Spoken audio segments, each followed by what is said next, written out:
want to start out this week with a couple of questions. The first one is, how many of you listening to this recording have taken the motorcycle safety course? The other question is, how many of you have been out on a large group ride? In both cases, whether you've had the experience of either or not, a lot of information is given to you, and you have to process and retain it so that you could pass the safety class or avoid getting separated and lost in the group ride, whatever the case may be.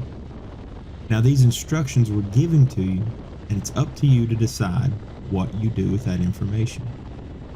Did you maybe go into the safety course with a little bit of arrogance about you, and you felt like that there wasn't anything that they could teach you?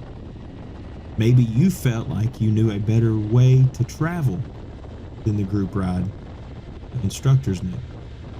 In both of these instances, you probably let the instructions go in one ear and out of the other. Maybe things still ended up going well for you, but it really could have had a completely different result. Now, on the flip side of that, maybe you paid close attention. You took each word to heart and you did your absolute best to follow the instructions provided without your pride getting in the way.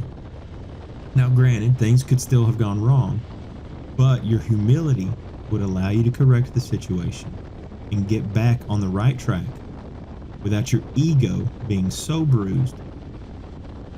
The point is, if we listen to those who are looking out for us, then we probably will enjoy whatever may follow. What in the world does any of this have to do with our faith or spreading the gospel?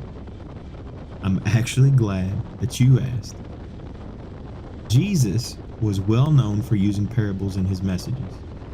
He used these parables because it was something his audience could understand, a tangible link to the intangible thoughts of heaven.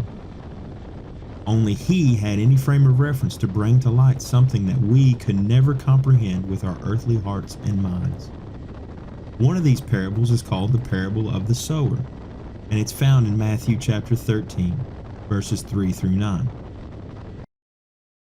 And he told them many things in parables, saying, A sower went out to sow, and as he sowed, some seeds fell along the path, and the birds came and devoured them. Other seeds fell on rocky ground, where they did not have much soil, and immediately they sprang up, since they had no depth of soil. But when the sun rose, they were scorched, and since they had no root, they withered away.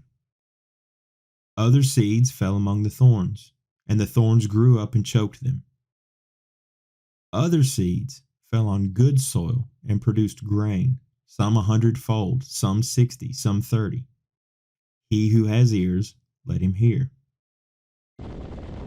Now, I won't even begin to clarify or elaborate on what Jesus offered as an explanation of this parable. But the seeds that fell on the path are symbolic of those who hear the gospel but have zero understanding of what they have heard, and it ends up being cast aside.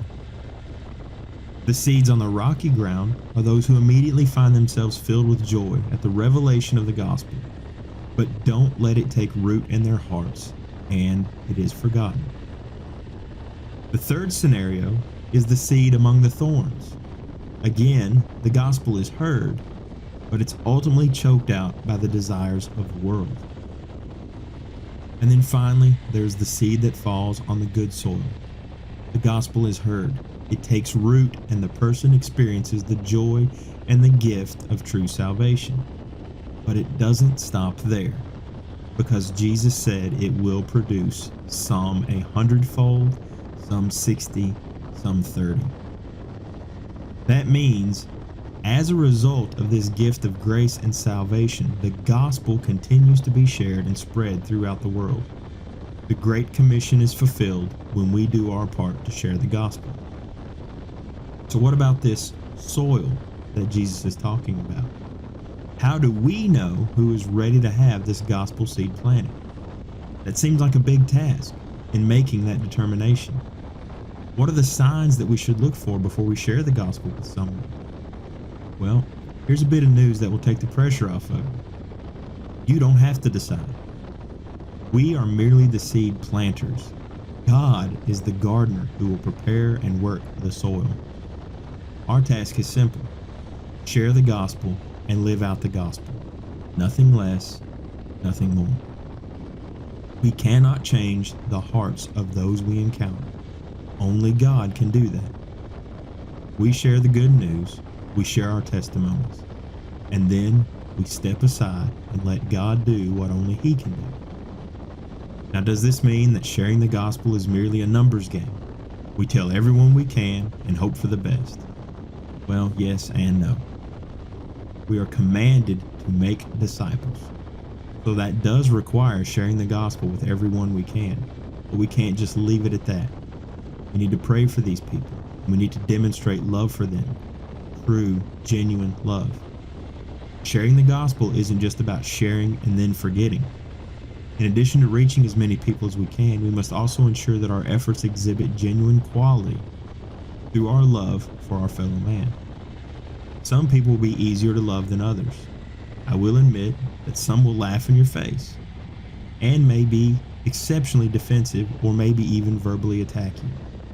These difficult situations provide us with the perfect opportunity to demonstrate what genuine love truly looks like to people who may be unfamiliar with such a concept. God has provided us with the directions. They are right there in black and white. Our role is to take these instructions to heart, follow them, and refresh ourselves daily on what they tell us to do. God will be faithful, and He will use us to His glory. Something that seems so complex, yet it really is easier than we imagine. Share the gospel today if you are already saved by grace through faith.